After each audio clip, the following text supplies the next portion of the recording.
Hi, you might be watching this video because you are going to have a neurodevelopmental assessment. As part of that assessment, you may need to do a movement ABC assessment.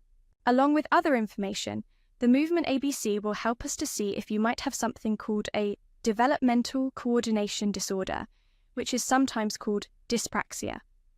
This describes a condition that affects how a person can coordinate movement of their body parts. You will receive a letter with the date, time, and location of your movement ABC appointment.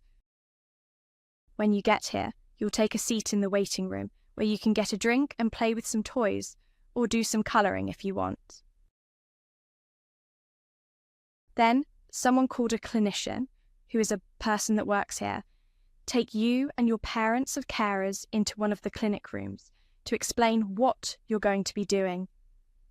Your parents or carers can come into the room with you, but will have to go back to the waiting room when it is time to do the movement ABC. The movement ABC measures your fine and gross motor skills.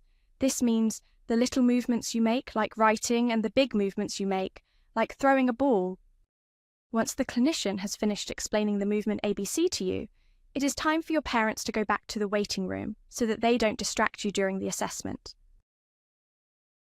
Then, you will do the movement ABC with the clinician. It involves tasks like threading a needle through a board and throwing and catching a ball. After you finish, the clinician will have a chat with you about what you find easy and what you find hard. The clinician will make sure you are okay after completing the test and take you back to the waiting room where your parents or carers will be waiting for you. The appointment will probably take about an hour, and then you can go home.